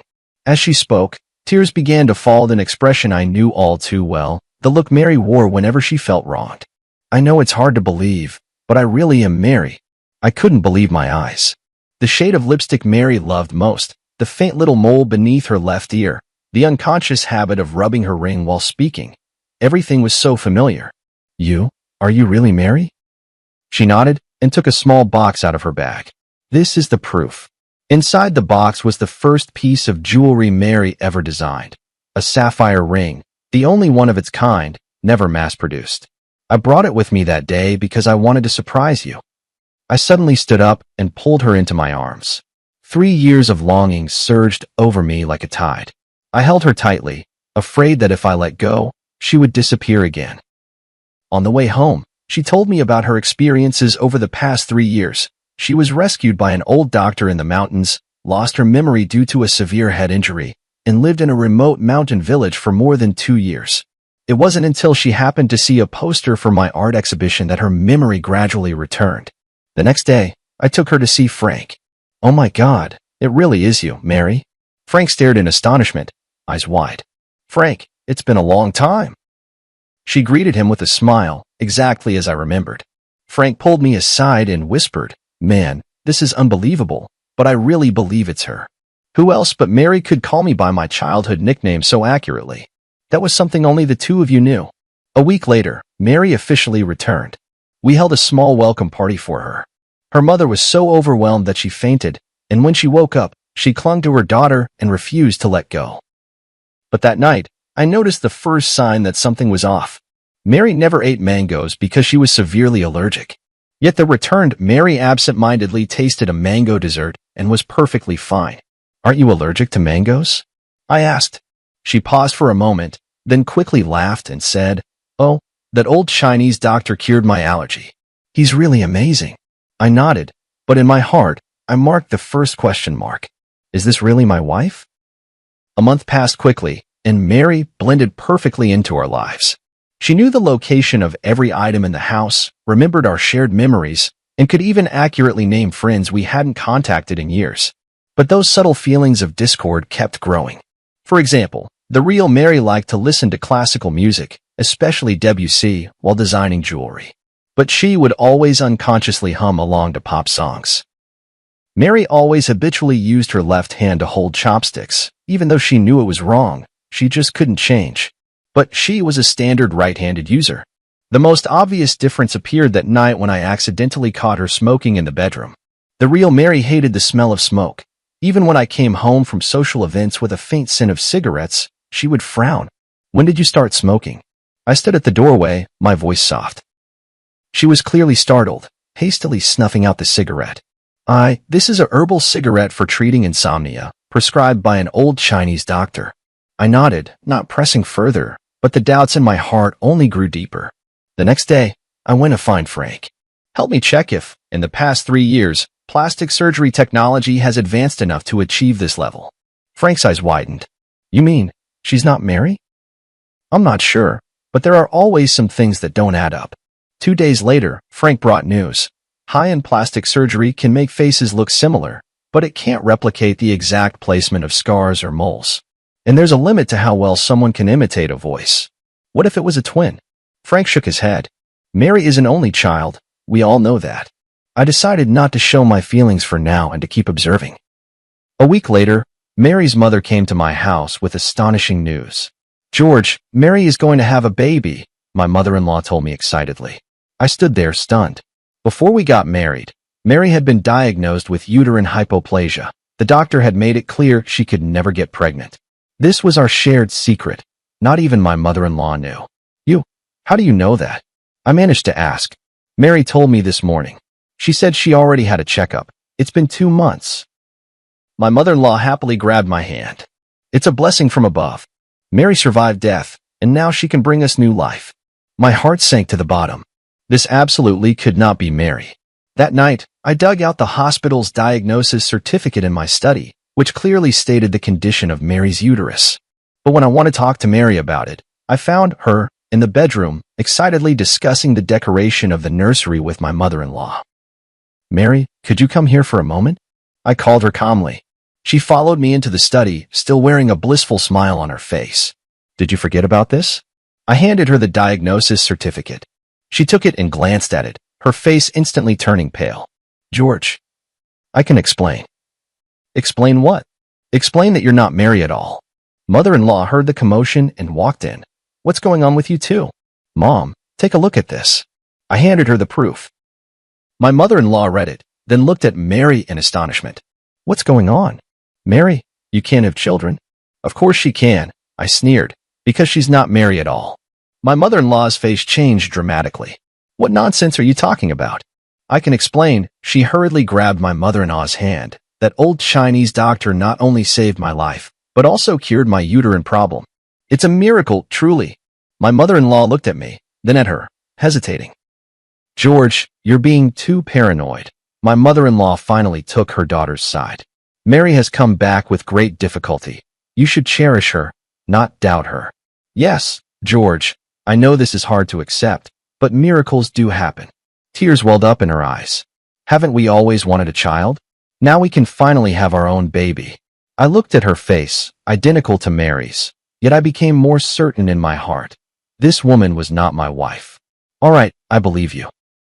I smiled, deciding to go along with their story for now. Let's wait together for this miracle to happen. That night, I secretly contacted a private detective. My mother-in-law gladly accepted her daughter's explanation, even suggesting she move in with us to take care of Mary during her pregnancy. Outwardly, I agreed, but inside I grew even more wary. This was no coincidence. There had to be some kind of plot. Mom, haven't you always lived in Haicheng? Won't it be hard to get used to living here? I probed cautiously. For my grandson, I'm willing to endure any inconvenience, my mother-in-law said firmly. I noticed a fleeting unnatural expression on Mary's face. Could the truth be connected to my mother-in-law? On the 3rd day after my mother-in-law moved in, I discovered more suspicious details. For example, the real Mary never drank coffee, but she and my mother-in-law often enjoyed it together. Also, Mary's favorite movie was Roman Holiday, but she claimed to prefer Titanic. The strangest thing is, Mary used to despise her cousin Tom when she was alive, but now he visits frequently and chats and laughs with Mary as if they're old friends. I told Frank about these discoveries. Buddy, things are getting more and more suspicious, Frank frowned. Are you sure you want to keep going like this? Why not just expose her directly? It's not the right time yet. I want to find out what they're really after. The private detective's investigation also made progress. The so-called old Chinese doctor who had saved Mary did not exist at all, and Mary's whereabouts over the past 3 years were completely untraceable. More importantly, the private detective uncovered a shocking fact during the investigation. Mary's cousin Tom was deeply in debt from gambling, and the painting Eternity under my name, worth over $6 million, was his only hope for quick cash. They're after your painting, the private detective asserted, and this fake Mary is likely a professional identity fraudster, hard to win your trust. I took a deep breath and decided to take the initiative. That afternoon, I pretended to go out, but secretly returned home and hid in the study. Sure enough, Mary and her cousin Tom were whispering to each other in the living room. "It's taking too long," Tom said irritably. "How much longer until he sells the painting?" "Don't worry," she soothed him. "I'm already pregnant, and now he completely believes I'm Mary. In a little while, I'll say I want to move to a better neighborhood for the sake of the baby, and then we'll naturally need to sell the painting to raise money." "You're really pregnant?" "That wasn't part of the plan. It was an accident, but it works to our advantage. George wants a child so badly." "Does Annie know the truth?" "She only knows we're trying to scam money, not the specific plan. But she hates George, thinks he caused her daughter's death, so she's more than happy to help." I clenched my fists. So my mother-in-law had always believed that Mary's accident was somehow my fault. In fact, we did argue over something trivial that day, and Mary stormed out in anger. I didn't try to stop her. But I never imagined it would be the last time I'd see her. "You don't actually have feelings for George, do you?" Tom suddenly asked. She was silent for a moment. "It's just part of the job. Besides, I owe you, and I won't go back on my word." "Good then. Don't forget how we're splitting the money once we get it." Their conversation confirmed my suspicions. This was all an elaborate scheme, with my eternity as the target. In the days that followed, I pretended everything was normal while secretly making preparations. I contacted the police, arranged for evidence-gathering equipment, and found the last piece Mary had left before she died, a silver necklace that had never been made public, engraved with an anniversary date only the two of us knew. 2 weeks later, my art exhibition was held as scheduled. As planned, Mary brought up the idea of moving, hinting that I could sell eternity. I pretended to agree and said I would auction the painting on the last day of the exhibition. "This is a surprise I prepared for you," I said on the eve of the exhibition, taking out a delicate box. "To celebrate the new life we're about to begin." She opened the box in surprise, and inside was the silver necklace. "It's beautiful, thank you." She smiled as she prepared to put it on. "Wait," I stopped her. "Aren't you going to look at the engraving on the back?" She turned the necklace over, and her face suddenly went pale. "What's wrong? Don't you like it?" I asked, feigning ignorance. "No, I really like it. It's just, I'm a bit moved." She forced a smile, but didn't know how to explain that she couldn't recognize the significance of that date. "See you tomorrow. Get some good rest, and don't forget to wear this necklace." I kissed her forehead and whispered in her ear, "After all, this is your final design." Her body visibly stiffened for a moment, but she kept smiling. "Of course, I cherish it very much. Tomorrow, the truth will come to light." On the day of the exhibition, the place was packed with people. My painting, Eternity, was displayed in the most prominent spot, right next to the last batch of jewelry designs Mary had created before her death. Mary held my arm, flawlessly playing the role of my wife as always. She had even gone out of her way to wear Mary's favorite white dress and the silver necklace I had given her last night. My mother-in-law and Tom were there too. The three of them exchanged glances from time to time, clearly waiting for the perfect moment. Frank appeared as planned, pretending to be extremely interested in Eternity and asking me about the auction details. "The auction will begin promptly at 4 in the afternoon," I replied with a smile. "This painting means a great deal to me, and I hope it finds someone who truly appreciates it." Mary immediately chimed in. "Yes, although it's hard to part with it, this is a necessary decision for our future." I noticed she glanced at Tom, who gave a barely perceptible nod. At 3:30 in the afternoon, the projector in the center of the exhibition hall lit up. This was the special segment I had arranged. "Ladies and gentlemen, I stood in front of Eternity. Before the auction begins, I'd like to share a little story about this painting." Mary's photo appeared on the projection screen, a group picture from her last birthday party before she passed away. 3 years ago, my wife Mary died in an accident. I created this painting, Eternity, in her memory. The woman in the painting has her back to the viewer, forever gazing into the distance, symbolizing a longing I can never reach. A soft sigh rippled through the crowd. Mary stood beside me, matching my words with a sorrowful expression. However, a month ago, a miracle happened. I turned to look at Mary. My wife came back. The whole room erupted in astonishment, and many people curiously sized up, "Mary. This is my wife, Mary." I took her hand and stepped forward. Back from the dead, it's truly the greatest blessing heaven could have given me. She smiled and nodded to everyone, while my mother-in-law and Tom stood by with smug expressions. However, my tone suddenly shifted. Amidst my joy, a question arose. Is she really Mary? The entire room fell silent. Mary's hand trembled slightly in my palm. So, I did some investigating. The projector switched to a set of comparison photos. On the left was the real Mary. On the right was a photo of her. They look exactly the same, don't they? But I clicked the remote, and the photo was enlarged, the details highlighted. The position of the piercing on the left ear was slightly different, the arch of the eyebrows subtly varied, and the fine lines at the corners of the eyes ran in different directions. These are details that even professional plastic surgery cannot fully replicate. Mary tried to pull her hand away, but I held on tightly. My mother-in-law and Tom also began to grow anxious, glancing toward the exit. More importantly, the real Mary has a feature that cannot be copied. I turned to Mary. The necklace I gave you last night has a date engraved on the back. Can you tell everyone what that date is? She opened her mouth, but no words came out. That was the due date of our first child, the one we lost. I spoke softly, my voice trembling with emotion. Mary designed this necklace to commemorate the baby we never got to meet. The date was our secret, only Mary and I knew. The room fell utterly silent. Mary turned deathly pale, my mother-in-law's eyes widened, and Tom had already started edging toward the door.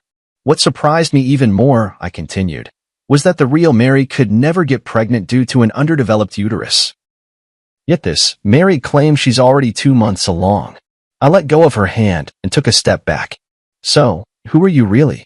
A flicker of despair flashed in Mary's eyes, but she quickly regained her composure. I am Mary, it's just that old Chinese doctor. The non-existent old Chinese doctor, right? I sneered. Just like the non-existent amnesia, the non-existent miraculous recovery. I turned toward the projection screen. Let's see the truth. The screen played the secretly recorded video of her conversation with Tom, their discussion on how to swindle eternity, clearly audible. This isn't. She tried to explain, but my mother-in-law had already rushed forward. Who are you really? My mother-in-law screamed. You're not my daughter? Auntie, stop pretending, I said calmly. You know she's not Mary. You just wanted to get back at me, didn't you? My mother-in-law's face turned pale. I didn't know she was going to impersonate Mary. Tom just said he needed help to scam some money. Police. Don't move. Several plainclothes officers emerged from the crowd, blocking Tom as he tried to escape. Amid the chaos, Mary took the opportunity to shove me aside and run toward the exit. I chased after her and caught up in the parking lot. Tell me, who are you really? She finally stopped, turned to face me, tears welling in her eyes. My name is Luna. I'm an actress. Tom found me and said if I helped trick you out of a painting, he'd give me $1 million. I needed the money for my sister's medical treatment. Why did they choose me? Why Mary? She shook her head. I don't know. They gave me a lot of information, photos, videos, even your chat logs. I was just following the script. The police arrived and took her away. I stood where I was, gazing at the distant sky, my heart a tumult of emotions. Back in the exhibition hall, the crowd had already dispersed, leaving only Frank and a few police officers. It's all been cleared up, Frank walked over. Tom owed money to loan sharks and was desperate. Your mother-in-law always resented you for not saving Mary, so she helped them plan the whole thing. I walked up to eternity, gently caressing the back of the woman in the painting. Mary, I can finally give you an answer. The police left with the evidence. Frank patted me on the shoulder. What do you plan to do next? I took a deep breath. Prepare for the final painting. What will it be called? The Pursuit, I said softly. This time, I'll paint her face, not just her back. After the case was solved, my life seemed to return to where it was 3 years ago. Eternity was temporarily held by the court as crucial evidence. Tom and Luna were arrested for fraud, and my mother-in-law was investigated as an accomplice. The prosecution wants you to testify in court, the officer called to inform me. The trial is scheduled for early next month. I agreed, though I was utterly exhausted inside. After exposing the deception, I thought I would feel the thrill of revenge, but what I felt instead was a profound emptiness. Those days spent with Mary that month had allowed me to feel a trace of warmth in life again, even if that warmth was born of lies. Frank often came to see me, worried I might fall into despair once more. I told him not to worry, that I was working on a new piece, The Pursuit. Are you really going to paint Mary's face from the front? Frank asked curiously. For the past 3 years, you've always refused to do that. It's time, I replied. We can't live in the past forever. I moved out of the apartment I had shared with Mary and returned to the old house in the suburbs, the place where the real Mary and I had first made our home. The dust-laden memories in the house brought me both pain and comfort. Mary's studio remained just as she had left it, design sketches scattered across the table, unfinished jewelry drafts pinned to the drawing board. One afternoon, while sorting through Mary's belongings, I discovered an encrypted external hard drive. After several attempts, I finally unlocked it using our wedding anniversary as the password. Inside were backups of Mary's design works, along with some personal photos and videos. One folder in particular caught my attention. Inside a folder named Plan was a series of jewelry design sketches, labeled George's Birthday Special Project. It was then I remembered that, in the months before Mary passed away, she often spoke mysteriously about giving me an unparalleled birthday surprise. Leafing through these design drafts, I couldn't help but be moved to tears. Mary had planned to design a jewelry collection inspired by my paintings over the years, with each piece corresponding to a representative work from my artistic career. The last page was a sketch of a ring, with a dark red stone set in the center, its edges adorned with tiny diamonds, closely resembling the sunrise in my early work, Dawn. This is blood amber? I examined the notes carefully, confirming the name of this rare gemstone. Mary's designs had always been bold, but blood amber is extremely rare in the Chinese market, almost impossible to acquire. How did she obtain such a material? As I continued searching, I found a series of email correspondence screenshots. Mary had actually contacted a gemstone dealer in Myanmar, commissioning the blood amber specifically for this ring. The last email showed that the gem had already been shipped, but the date was exactly 1 week before Mary's death. I immediately called Frank. Help me check if there was a package sent from Myanmar 3 years ago, addressed to Mary. 2 days later, Frank brought news. The package did exist, but since no one signed for it, it was returned. However, according to the shipping records, it was resent a month ago, this time addressed to you. What? I was completely confused. I haven't received any package. Check your old apartment? Frank suggested. Back at my old apartment, the manager told me there was indeed a package, but it had been signed for by Mary. She said it was a surprise for you, so she didn't notify you, the manager explained. This meant Luna had taken the blood amber. I rushed to the detention center and requested to see Luna. Separated by glass, she looked much more haggard than the last time we met, but still wore that face so similar to Mary's. What are you doing here? She asked coldly. A month ago, you signed for a package from Myanmar. There was a blood amber inside. I want to know where it is. She looked surprised. How did you know? Tom asked me to sign for it. He said it was some precious gem. He took it. My heart sank. Tom was deep in gambling debt. A precious blood amber would be a windfall for him. He had probably sold it long ago. That blood amber is very important to me, I said softly. It was the last gift my wife left me. Luna was silent for a moment, then suddenly said, maybe it's not that bad. Tom said the stone has flaws, its value is greatly reduced, and he hasn't found a suitable buyer yet. Hope was rekindled. If Tom hadn't sold the blood amber yet, maybe there was still a chance to get it back. Do you know where he might hide it? Luna hesitated for a moment. He has a safe deposit box in a self-storage facility on the east side of the city. After getting the address, I immediately contacted the officer in charge of the case and explained the situation. Since Tom was involved in a large sum of money, the police quickly approved the search request. Mr. George, we've found the safe deposit box, the officer said over the phone. Inside, we did find the blood amber you described, as well as some other evidence. A few hours later, I retrieved the blood amber at the police station.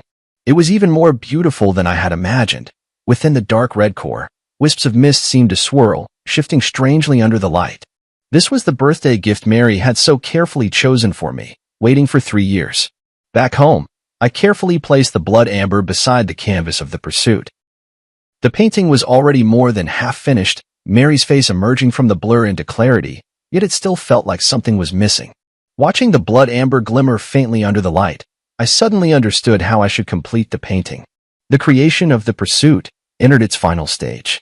I decided to break convention and incorporate the blood amber into the artwork. This would not only be a portrait, but a hybrid piece that fused painting with the art of jewelry. Are you sure you want to do this? Frank frowned. That blood amber is priceless. That's exactly why, I said firmly. Mary chose it for me. She wanted to inspire an unparalleled masterpiece. I will fulfill her wish. For 2 whole weeks, I worked day and night, neglecting sleep and food. I cut the blood amber into thin slices and inlaid them at the spot of Mary's eyes on the canvas, making her gaze truly come alive. I used a special technique to blend the surrounding paint, creating a harmonious transition with the gemstone. From certain angles, the entire painting seemed to be imbued with life, and Mary's expression would shift depending on where the viewer stood. On the day I finished the piece, Frank brought news. Luna had been sentenced to 3 years in prison, but due to her good attitude in confessing, she might serve only a year and a half. Tom, involved in multiple fraud cases, was sentenced to 7 years. My mother-in-law, as an accomplice, received a suspended sentence. The case is finally over, Frank said. Are you planning to exhibit your painting? Yes. Next month there will be a solo exhibition at the National Art Museum, and The Pursuit will be the grand finale. The curator couldn't stop praising this piece, believing it represents the innovative direction of contemporary art and marks the pinnacle of my career. Indeed, this painting, which incorporates Mary's jewelry design concepts, is in some sense a creation we made together. On the eve of the exhibition, I checked the arrangement in the gallery alone one last time, making sure every piece was perfectly lit and positioned. When I reached The Pursuit, I couldn't help but stop and gaze at it. Mary's face was vividly lifelike, her eyes inlaid with blood amber gleaming under the spotlight, as if she were smiling at me. For the first time in 3 years, I faced her directly, no longer painting only her back. Mr. George, a stranger's voice called from behind. Sorry to disturb you, but the gallery has been cleared. He turned around to see a young woman dressed in the museum's staff uniform. And you are? I'm the new curator, responsible for security in your exhibition area, she explained with a smile. I really like your work, especially this piece, The Pursuit. Thank you. I nodded. I'll be leaving soon. She didn't leave, but continued to gaze at the painting. That red gem is beautiful, almost as if it's alive. It's blood amber, I explained, a very rare gemstone. I know, she said softly, top-grade blood amber from Myanmar, containing plant fossils, extremely rare. I looked at her in surprise. You know a lot about jewelry? She smiled. I studied jewelry design. I'm just working part-time here. For some reason, Mary suddenly came to mind. She, too, had an almost obsessive passion for and expertise in gemstones. If you don't mind me asking, who is the woman in this painting? She asked. My wife, I replied. She passed away 3 years ago. She was a jewelry designer. I'm very sorry, she said sincerely, then gestured toward the blood amber. This gem must mean a great deal to you. It was the last birthday gift she chose for me before she died, but I only found it recently. She nodded thoughtfully. Setting it into her portrait is the best way to remember her. For some reason, talking with this unfamiliar woman brought me a strange sense of calm. Perhaps it was her love for jewelry that reminded me of Mary. Sorry, I have to continue my rounds. She glanced at her watch. See you tomorrow, Mr. George. See you tomorrow, I replied, watching her leave. On the way home, I felt an unusual peace. The completion of The Pursuit seemed to mark the end of my search for Mary as well. Not forgetting, but remembering her forever in another way. The next day, the exhibition's opening ceremony attracted numerous figures from the art world and the media. The Pursuit undoubtedly became the center of attention, with people marveling at this innovative form of artistic expression. Amid the crowd, I noticed that curator standing aside, watching as well. Sunlight streamed through the skylight of the gallery, falling upon her, and for a fleeting moment, I thought I saw Mary's shadow. No, I shook my head, warning myself not to be deceived by mere resemblance. There would never be another Mary in this world, just as there would never be another unique blood amber. After the exhibition, The Pursuit was purchased by an anonymous collector for an astronomical price. I donated all the proceeds to a foundation supporting students in jewelry design, establishing a scholarship in Mary's name. Life slowly moved forward, and I began to accept new commissions and create new works. Occasionally, I would think of that curator with a unique insight into jewelry, wondering if she was still working at the art museum. Until one day, I received an email from HL. There were no words, only an image. A sketch of a ring design, the style strikingly similar to Mary's unfinished series. My heart raced as I replied immediately. Who is this? The response came quickly.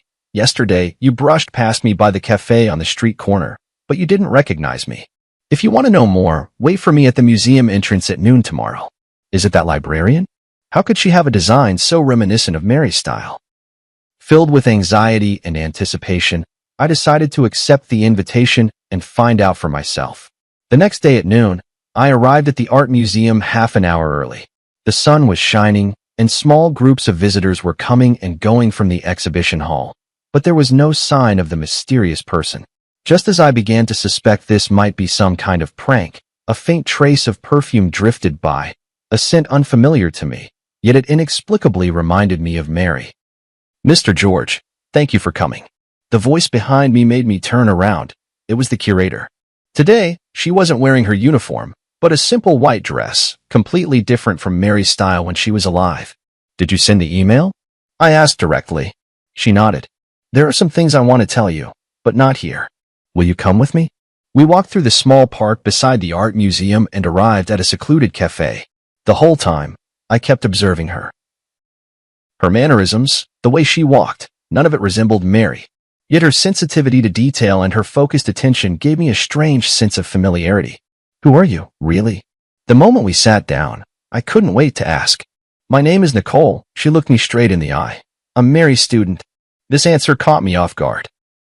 Mary had indeed taught jewelry design part-time at the Design Academy before she passed away, but she had never mentioned having any particularly close students.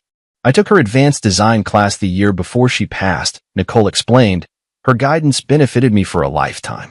That still doesn't explain why your designs resemble her style so much, I said, half convinced. Nicole took a folder out of her bag.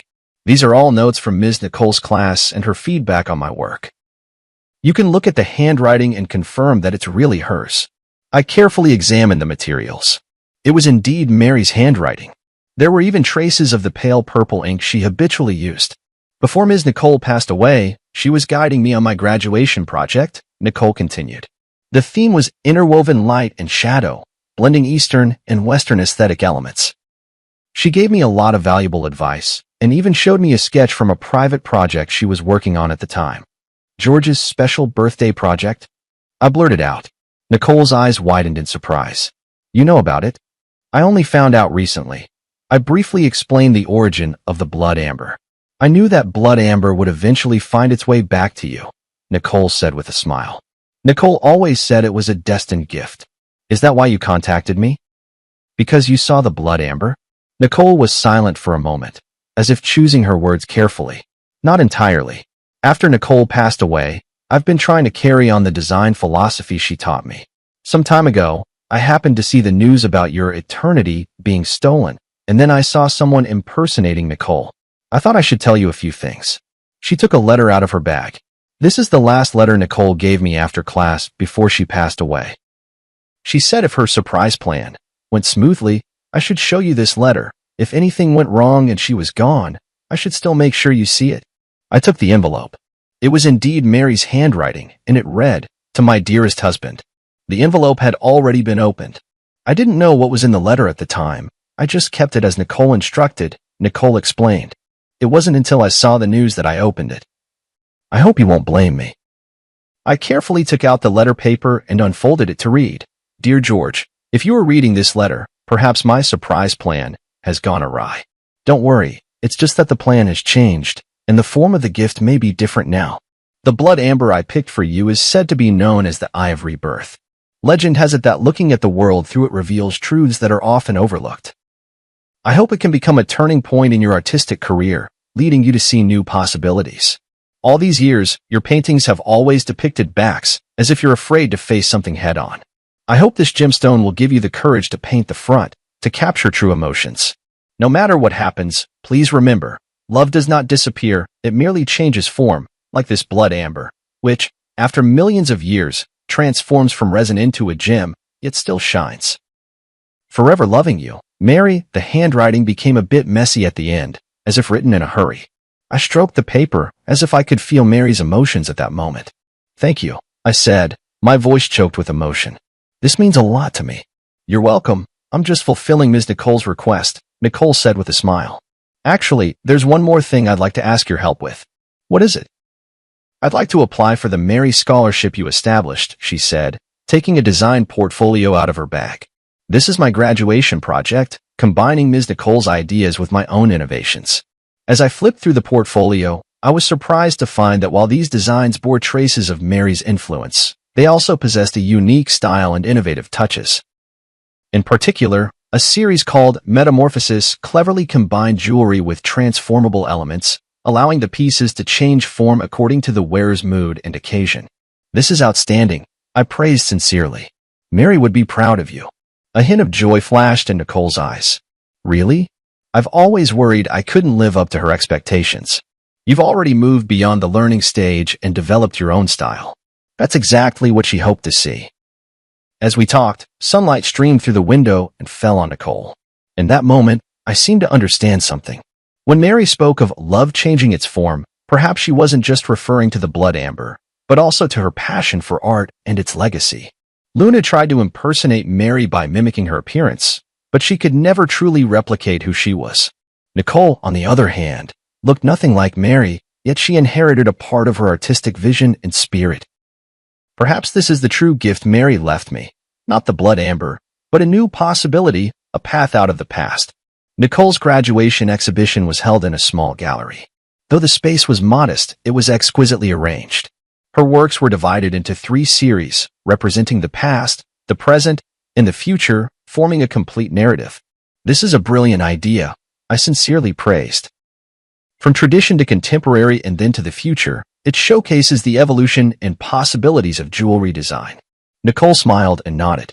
This was inspired by teacher Nicole. She always says that good design should look back at history, be grounded in the present, and look forward to the future.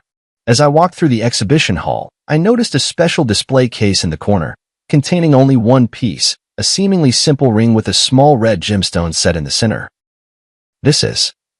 I leaned in to read the label, which said, "In memory, dedicated to teacher Mary." "Yes, I made it from a small piece of blood amber I bought with my own savings," Nicole explained. "It can't compare to the quality of yours, but it's also from Myanmar." I examined the design of the ring closely. Clean, powerful lines, with fine silver threads encircling the blood amber, as if protecting the central gem, yet also seeming to radiate light outward. "This is very similar to Mary's final design style," I said softly, "but it also has your own unique touch.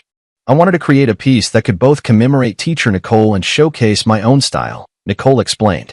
"The blood amber represents her influence, while the outer design is the direction of my own development."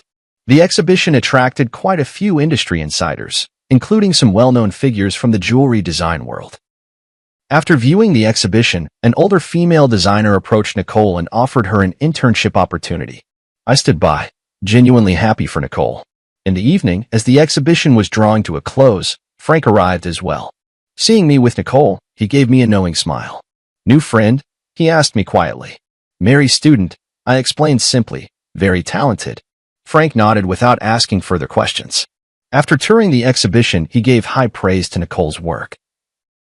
It blends traditional and modern elements, demonstrating both technical skill and artistic expression, quite rare. Nicole thanked him politely. This wouldn't have been possible without the guidance of teacher Nicole and teacher George. After the exhibition, the 3 of us went to a nearby restaurant for dinner. During the meal, Frank talked about recent trends in the art market, while Nicole shared her insights on contemporary jewelry design. The conversation was light and pleasant, and I realized it had been a long time since I had relaxed and chatted with others like this. After a few rounds of drinks, Frank received an urgent call and left early. Only Nicole and I remained in the restaurant, and the atmosphere suddenly became a bit quiet. "Mr. George," Nicole hesitated for a moment before speaking. "I've always had a question I wanted to ask you." "What is it?" "After you finished The Pursuit, what are you planning to create next?" The question caught me off guard. To be honest, ever since The Pursuit, I haven't had any new inspiration. That painting seemed to have drained all my emotions and creativity. I haven't decided yet, I answered honestly. It might take some time to find a new direction. Nicole nodded thoughtfully. Nicole once said that the hardest thing for an artist isn't creating a stunning masterpiece, but finding a way forward after reaching the peak. She really did say that, I recalled with a smile. Mary always saw further than I did. Maybe, Nicole said softly, you could try a new direction that combines your work with jewelry design? Like in The Pursuit, but taking it even further. I recalled what Mary mentioned in her letter about seeing new possibilities, and suddenly I was inspired. You mean, creating a series of works that combine painting and jewelry? Exactly. Nicole said excitedly, your paintings create emotion in two-dimensional space, while jewelry gives it tangible form in the three-dimensional world. The combination of the two would have an astonishing effect. The more we talked, the more engaged we became, even sketching a few concept designs on the restaurant's napkins. Nicole's ideas were fresh and bold, perfectly aligning with my artistic vision, yet bringing a new perspective. As we left the restaurant, Nicole suddenly said, I have to confess something. I looked at her in confusion. I reached out to you not only to deliver Nicole's letter, but also for a personal reason. I hope to learn from you, she said candidly. I want to become a designer like Nicole, someone who not only creates beautiful works but also perfectly blends art with emotion. Her sincerity moved me. You're already on that path, and you're doing very well. Then, may I consult you often? She asked a little nervously. Of course, I'd be delighted. On the way home, a series of new works already began to take shape in my mind. A cross-disciplinary art that fuses painting and jewelry, both as a tribute to Mary and as a new starting point in my artistic career. That night, I had a dream. In the dream, Mary stood in a halo of blood-red light, smiling at me and saying, See, I knew you would find a new direction. When I woke up, I got out of bed immediately and began sketching for the new series. I decided to name it Rebirth. Not only representing the ancient life forever preserved in blood amber, but also symbolizing the rebirth of my artistic career, as well as the inheritance and development of Mary's artistic vision. A week later, I submitted a new series proposal to the gallery and received an enthusiastic response.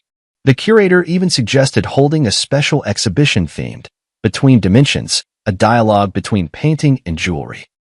For this project, I invited Nicole to join the team as a jewelry design consultant. She had just graduated from design school and was both excited and nervous about the opportunity. Am I really up to the task? She asked me in the studio. You understand Mary's design philosophy better than anyone, I assured her. That's exactly what I need.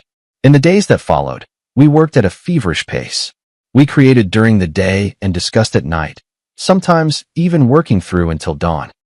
Nicole's ideas flowed endlessly, and I transformed those thoughts into concrete artistic expressions.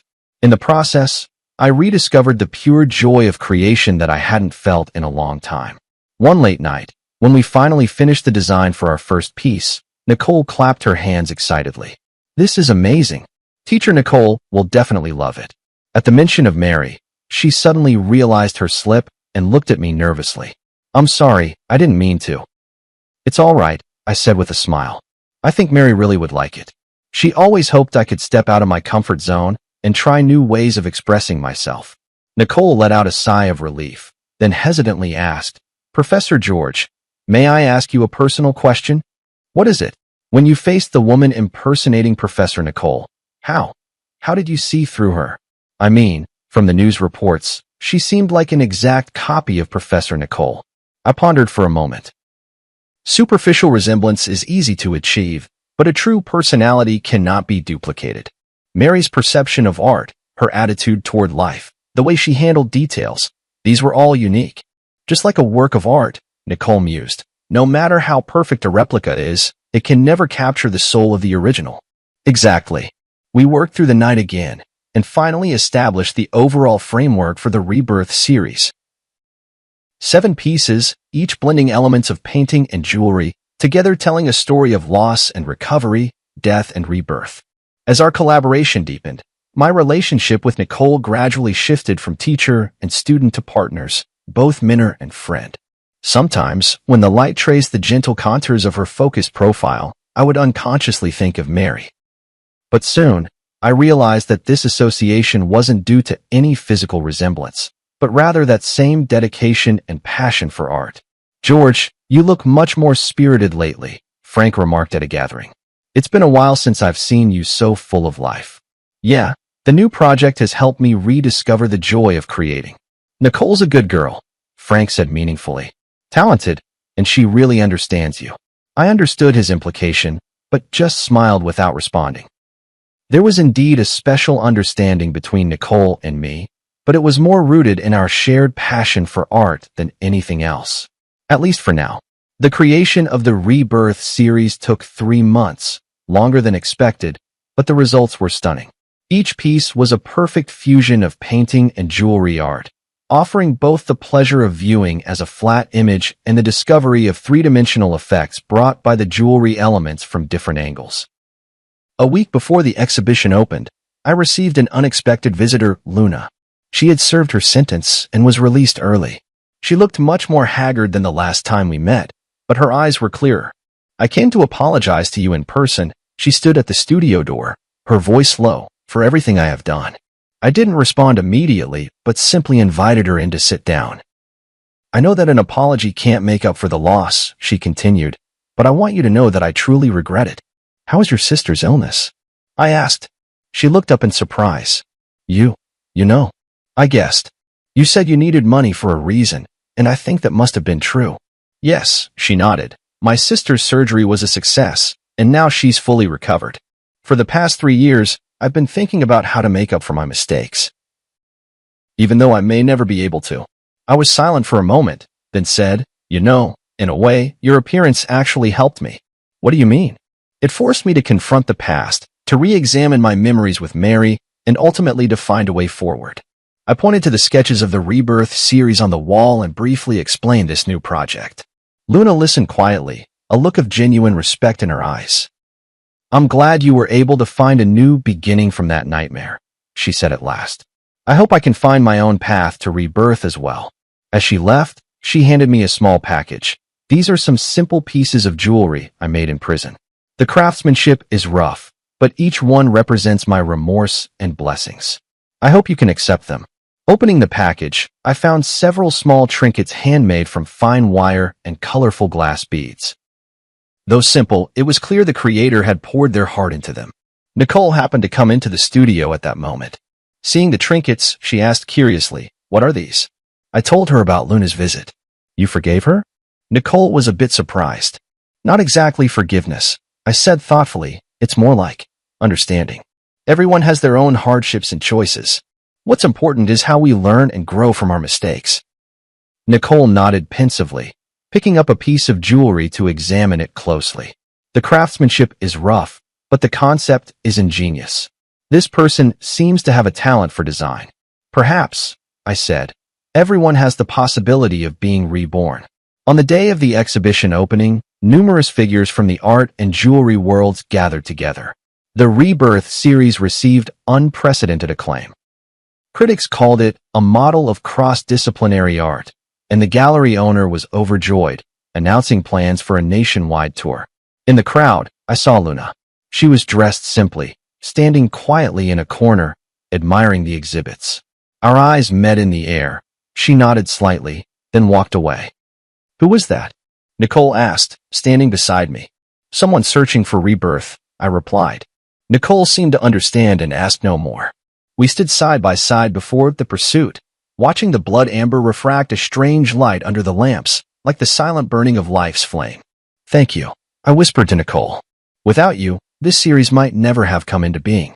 "It was your philosophy that guided us, Teacher Nicole," she replied modestly. "I was just fortunate enough to be the messenger." In that moment, I suddenly understood the true meaning of what Mary had written in her letter. Love has changed its form. Love exists not only in memory and longing, but also in inheritance and innovation, shining brightly in every spark of artistic creation. And I, at last, had learned how to begin anew after loss, to embrace rebirth while still searching. The success of the exhibition exceeded everyone's expectations. In just 1 month, the Rebirth series was reported on by major media outlets and even attracted the attention of the international art world. A renowned auction house extended an olive branch to me, hoping to include several pieces in their annual highlight auction. This is an unprecedented opportunity, Frank said excitedly. If the deal goes through, you'll become a top player in the contemporary art market. I wasn't particularly concerned with commercial success, but I did feel the joy of having my work widely recognized. More importantly, this series opened up a new artistic path for me, freeing me from the creative shackles of the past 3 years. Nicole benefited as well. As the project's jewelry design consultant, she received high praise from the industry. Several well-known jewelry brands reached out to her, hoping she would join their design teams. Which offer are you planning to accept? One night, as we were tidying up the studio together, I asked her. To be honest, I'm still hesitating. Nicole paused her work. These are all great opportunities, but what? But I want to keep working with you. She looked straight into my eyes. Rebirth is just the beginning, isn't it? Her candor surprised me a little.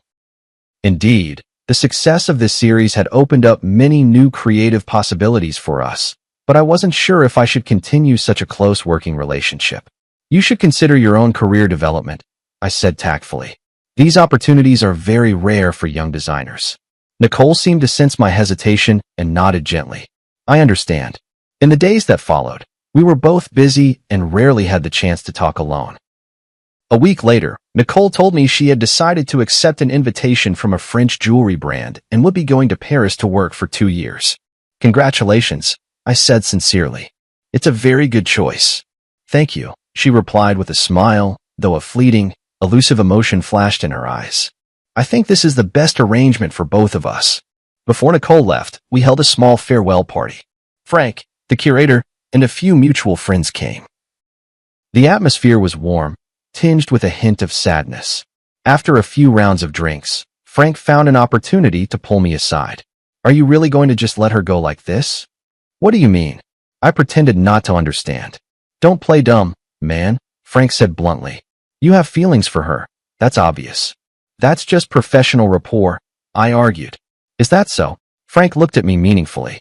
Then why have you been so distracted ever since she decided to go to France? I was at a loss for words. In fact, these past few days I had indeed felt an inexplicable sense of loss, but I kept telling myself it was only because I had lost an excellent partner. I know what you're worried about, Frank lowered his voice. You feel like you're letting Mary down, don't you? I remained silent. He had touched upon the deepest concern in my heart. Mary has been gone for 3 years now. Frank gently patted my shoulder. She would want you to be happy. After the party ended, I walked Nicole home. The night was tranquil as water, and the city lights flowed around us. Thank you for your help and guidance these past few months. Nicole stopped at the entrance of her apartment building. This experience has meant so much to me. I should be thanking you, I said sincerely. Without you, the Rebirth series would never have been completed. We fell into silence, as if both searching for the right words to say goodbye. My flight is the morning after tomorrow, Nicole finally said. I still have some things to take care of tomorrow, so this is probably the last time we'll see each other. 2 years will pass quickly. I tried to make my voice sound light. Paris is a beautiful city. You'll like it there. She nodded, a complex emotion flickering in her eyes. Professor George, there's something I've always wanted to tell you, but never found the right opportunity. What is it? I chose to study jewelry design because I saw Nicole's works. She took a deep breath, or more precisely, because I saw the pieces Nicole designed for you. The way she perfectly fused love and art moved me deeply. I didn't know that, I said in surprise. I've always hoped that one day I could be like Nicole, creating art filled with emotion. Nicole continued, her words coming faster, as if afraid she might lose her courage. But now I realize that what I want even more is to create for a specific person, just like Nicole created for you. I understood her implication, and my heart suddenly began to race. Nicole, please don't respond, she gently interrupted me. I just wanted you to know before I leave. No matter how you feel right now, remember that starting over is not a betrayal of the past, but a way of cherishing life. With that, she rose up on her tiptoes and softly kissed my cheek, then quickly turned and walked into the apartment building, leaving me standing alone in the night, my mind in turmoil. After returning home, I tossed and turned, unable to sleep, replaying Nicole's words and that gentle kiss over and over in my mind. Suddenly, I remembered a small box in the study, where Mary's last complete letter was kept, a letter I had found while sorting through her belongings. But at the time, overwhelmed by grief, I never had the courage to open. Now, I finally mustered the courage to walk into the study and retrieve that delicate little box from the depths of the drawer. Inside lay a pale pink letter, bearing Mary's familiar handwriting. Dearest George, by the time you read this letter, you may find yourself at a crossroads in life, hesitating between moving forward or staying where you are. My greatest wish is that you can move bravely through life, as freely as your brush glides across the canvas. Love is not a shackle, but a liberation. Memory is not a burden, but a source of strength. If one day you meet someone who can rekindle the light in your eyes, please don't hesitate because of your longing for me. True love is wishing happiness for the other, even if there is no longer a place for oneself in that happiness. Remember, the days we loved each other were complete, with no need for regrets. And now, it's time to paint a new picture, my beloved. Forever loving you. Mary. Tears blurred my vision. It was as if Mary had foreseen my current situation and had already given me her blessing. She was always like this, always able to see further and more clearly than I could. At that moment, I made up my mind. Early the next morning, I drove straight to Nicole's apartment. Professor George? Nicole opened the door in surprise, clearly not expecting me. I have something to say to you. I looked her straight in the eyes, not as your teacher, but as George. I handed her Mary's letter. Nicole read it carefully, her expression shifting from surprise to being moved, and finally, her eyes grew moist. She truly was an extraordinary woman, Nicole said softly, handing the letter back to me. Yes, she was. I nodded. That's exactly why I believe her words. Nicole, cancel your plans for Paris. Stay and continue our collaboration, will you? Nicole looked at me in shock. Are you serious? I've never been more serious, I said quietly.